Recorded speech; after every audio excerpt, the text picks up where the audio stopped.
தினம்தோறும் விளக்கேற்ற நல்ல எண்ணெய் இதயம் நல்லெண்ணெய்.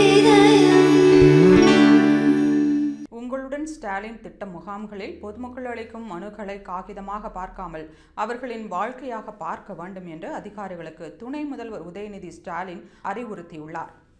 திருப்புவனம் வட்டத்திற்கு உட்பட்ட திருப்புவனம் பேரூராட்சி மற்றும் பூவந்தி, கீழடி, கொந்தகை, நெல்முடிக்கரை, மடப்புரம் உள்ளிட்ட கிராமங்களில் நடைபெற்ற முகாம்களில் ஆயிரக்கணக்கானோர் அளித்த மனுக்கள் திருப்புவனம் வைகை ஆற்றில் வீசப்பட்டதற்கு எடப்பாடி பழனிசாமி, அண்ணாமலை உள்ளிட்ட பல்வேறு அரசியல் தலைவர்கள் திமுக அரசை கடுமையாக விமர்சித்துள்ளனர்.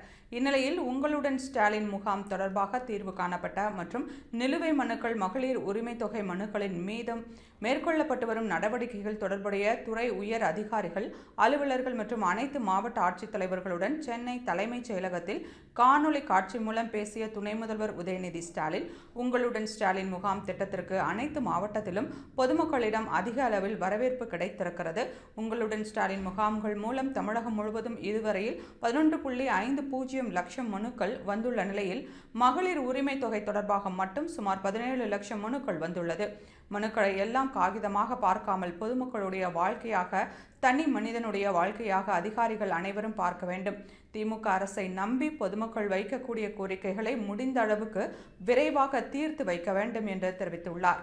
மேலும் அனைத்து அதிகாரிகளும் மனுக்களுக்கு அதிக அளவு முக்கியத்துவம் அளித்து மக்களுடைய தேவைகளை தீர்க்க வேண்டும் என்றும், தீர்வு காண இயலாத மனுக்களுக்கு அலுவலர்கள் எதற்காக தீர்வு காண இயலவில்லை என்ற காரணத்தினை முறையாக பொதுமக்களுக்கு அளிக்க வேண்டும் என்றும் உதயநிதி ஸ்டாலின் கூறினார்.